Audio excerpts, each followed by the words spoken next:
안녕하세요. 애터미의 해녀 심청이 샤랄로즈 마스터 가수 최진아입니다. 여러분, 애터미의 매력은 뭐죠? 가입비, 진입비, 월간 유지비가 없기 때문에 무한 단계로 내려가게 됩니다. 그래서 나는 말을 못해도 내 아래에서는 말을 잘하는 사람이 나오고요. 나는 인맥이 하나도 없어요. 근데 내 아래에서는 인맥이 넘쳐나는 사람. 그리고 나는 돈이 없어요. 그래도 걱정하지 마세요. 내 아래에서는 돈이 많은 사람들이 나옵니다. 그래서 유일하게 평범한 서민이 부자가 될 수 있는 도구가 저는 당당히 애터미라고 얘기를 하는데요. 여러분, 애터미 사업을 하다 보면요. 항상 좋은 날만 있을까요?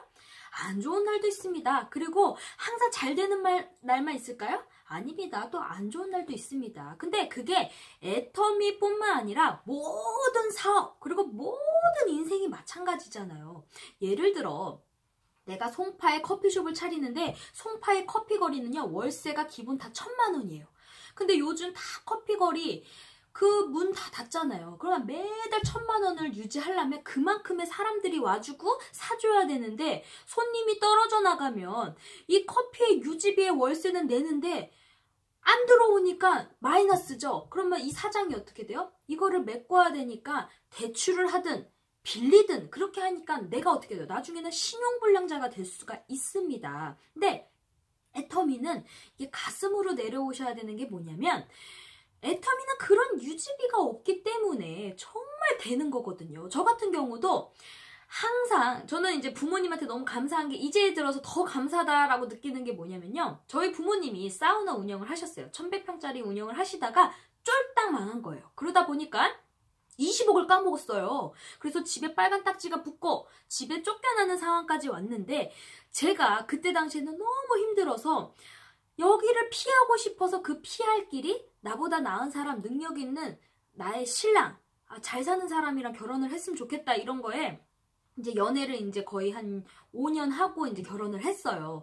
그러다 보니까 내가 이제 마음이 또 편해진 거야. 근데 이제 애터미의 제가 비전을 보고 이제 애터미 사업을 했을 때는 나보다 나은 사람이 들어온다 그랬잖아요. 그러다 보니까 제가 신랑이 되기 전에 남자친구로 인했을 때 계속 후속 관리를 했죠.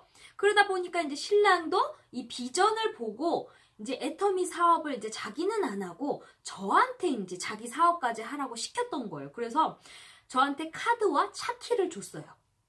그러니까 제가 이제 저희 신랑 줄까지 한 거죠. 제 줄까지 다 해가지고. 그래서 미친 듯이 했어요. 근데 하다 보면 이제 신랑이 이제 이 사업에 대해서 같이 뛰질 않으니까 제 마음에 안 드니까 빠른 성과가 없으니까 마음에 안 드니까 딱 오토 판매사가 딱 되고 팀장이 되고 나서 카드를 확 뺐더라고요. 그래서 이제 팀장까지 됐으니까 돼서 오케이. 그리고 이제 제가 이제 제 것만 하면서 이제 안 죽어 난 더 해낼 거야 그러면서 이제 신경 안 써도 제가 막 했죠.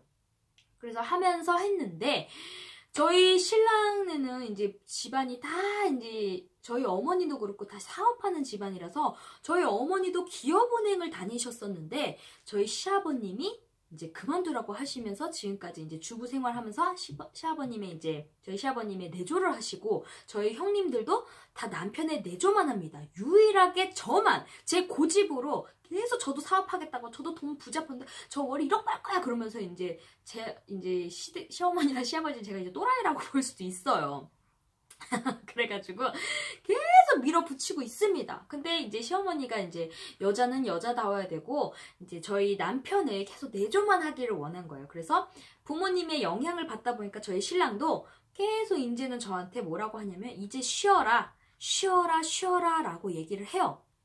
근데 저희 신랑은 정말 막 지랄을 하는 게 아니고요. 정말 차분하게 애터미 이제 쉬어 놀아 이렇게 얘기를 하니까 한편으로는 진짜 놀면 좋죠. 그래서 저도 놀까? 라고 생각을 한번 했는데 국장까지 오니까 이제 많은 조직이 생기다 보니까 좀 책임감이 들고 이제 미안함이 드는 거예요. 이제 진짜 내 밑에 있는 우리 파트너 언니들 뭐 이모들 다 삼촌들 다 성공해야 되는데 나 하나 빠지면 영향력이 진짜 안 되겠다. 그래서 내가 꼭 다 같이 성공하자고 나 믿고 하면서 한 사람들도 있는데 그 책임감 때문에 안 돼. 나 해야 돼. 계속 하니까 저희 신랑이 안 쉬니까 어떻게까지 했냐면 카드는 벌써 뺏겼죠. 차키까지 뺏은 거예요. 차키까지 뺏으니까요. 정말 멘붕이 오잖아요. 어떡해. 왜 차키를 뺏어? 나 차키 없으면 안 돼. 막 이렇게 했었는데 처음에는 막 스트레스를 받았어. 나 왜 차키까지 진짜 왜 그전부터 차키를 계속 달라 그랬는데 진짜 뺏어갔거든. 근데 제가요, 이제 딱 생각해보니까 어떤 생각이 드냐면, 부모님이 사우나를 망하다 보니까 제가 생활력이 되게 강해진 거예요.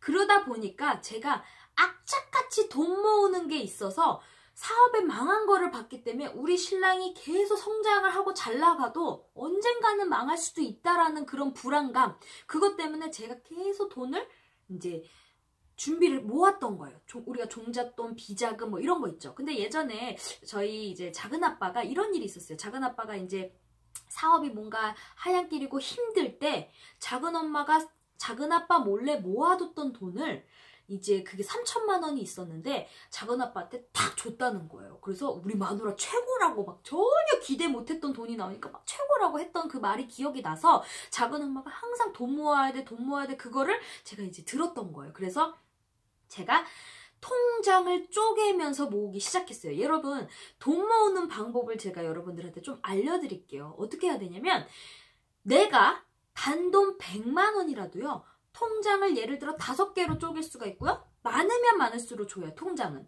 요즘에 통장 만들기 어렵죠? 그래서 내가 1,500원, 뭐 1,000원 있는 것들도 통장에 돈이 있기 때문에 살아있잖아요. 그거 죽이지 마세요. 그래서 그거를 통장을 다 잘게 쪼개면 100만 원이면 10개로 쪼개서 10만 원으로 다 쪼갰어. 그러면 내가 그 10만 원을 딱 썼을 때 빵이 되잖아요. 그 한 통장에. 그러다 보니까 이 10만 원도요. 10만 원을 다 쓰게 되지 않고요. 5만 원으로 줄이게 돼요. 그럼 내가 밥값을 예를 들어 맨날 비싼 것만 먹었던 것도 내가 이제 김밥으로 줄여야 되겠다. 아니면 내가 5천 원에서 이상 밥값은 이렇게 쓰지 말아야겠다. 이런 게 자꾸 줄여진단 말이에요.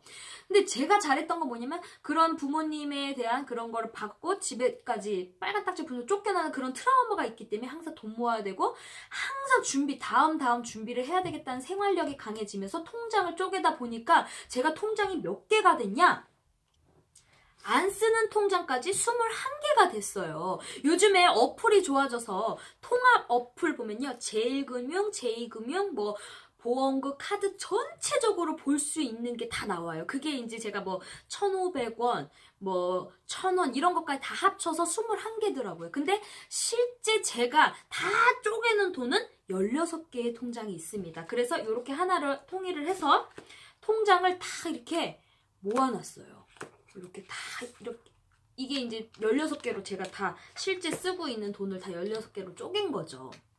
그러다 보니까 저희 신랑이 카드와 이제는 진짜 차키까지 다 뺐었잖아요. 그랬을 때 어떻게 이게 아니라 진짜 그때 만약에 내가 펑펑 쓰고 막 신난다 막 이랬으면요. 제가 정말 아무리 열정적으로 대책해도 대책이 없어서 멘붕이 왔을 수도 있어요. 왜냐면 내가 씀씀이는 커졌는데 갑자기 내가 그 차키까지 뺏기고 뭐 카드도 뺏기고 막 이랬을 때 정말 멘탈이 흔들리면서 내가 이거 하지 못하겠다 포기를 할 수 있었지만 우리 엄마의 아주 진짜 밑바닥에 봤기 때문에 내가 생활력이 강해지면서 다음 준비를 하면서 그렇게 딱 하니까요. 이런 날이 올 줄을 알았던 거죠. 근데 그게 이제 빨리 온 거지. 근데 우리 신랑은 망해서가 아니라 이제 저를 그냥 부모의 영향으로 이제 내조만 하길 원해서 그러면 진짜 그래서 일 못하게 하려고 차키까지 뺏은 거예요. 그러면 내가 정말 내 힘으로 스스로 해야 되잖아요. 그래서 내가 다시 공부를 하면서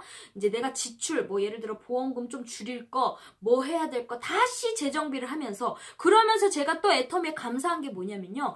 유지비 월간 유지비나 진입비가 있었으면요. 저도 어떡하냐 맨날 고민이었을 거예요. 근데 상한선이 또 있잖아요. 그러니까 우리는 꼬린이 있기 때문에 어떤 사람은 오토바이를 타고 가는 사람이 있고요. 기차를 타고 가는 사람, KTX 타고 가는 사람, 비행기를 타고 가는 사람이 있습니다.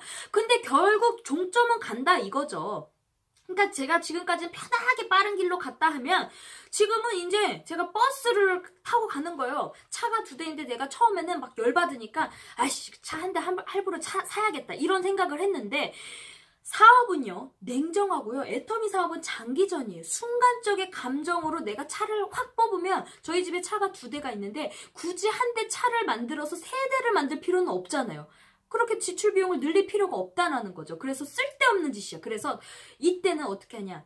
내가 국장이어도 내 자존심 좀 내려놓으면 어때? 내가 국장에서 차가 없어 버스 다니면 어때? 그냥 내 생각만 바꾸면 되는 거예요. 그냥 차요? 없어요? 그냥 이래도 상관없거든.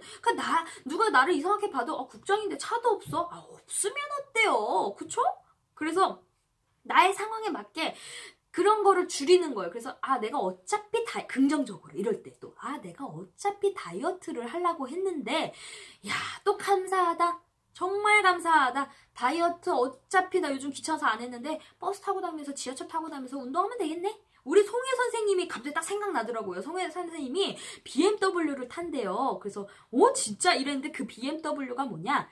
B는요 버스, 그리고 M은 메트로, 지하철, 그리고 W는 워킹, 걷는 거예요. 그래서 송혜 선생님이 딱 생각이 나서 그래 나도 건강을 위해서 다닌다! 그러면서 긍정적으로 하다 보니까 막 또 즐겁더라고요. 그리고 이런 대책이 내가 그래도 진짜 너무 잘했다 진아야, 너 통장 쪼개가지고 어떻게 이런 날이 올까서 신랑이 이런 일이 다 차키까지 이런 거 다 뺏을 거를 어떻게 알고 이렇게 통장을 다 해서 내가 다음 대책 준비를 했을까? 잘했다 또 긍정적으로 또 칭찬 자꾸 불평하고 불평하면요 이게 문제 해결도 안 돼요. 그래서 자꾸 긍정적으로 위기가 왔을 때 그걸 기회로 삼아서 내가 성장하는 계기, 그러면서 내가 다시 해보자 더 열심히 하면 되지, 내가 더 배로 하면 되지 라는 생각이 딱 들더라고요. 그래서 여러분 항상 긍정적으로 생각하시면요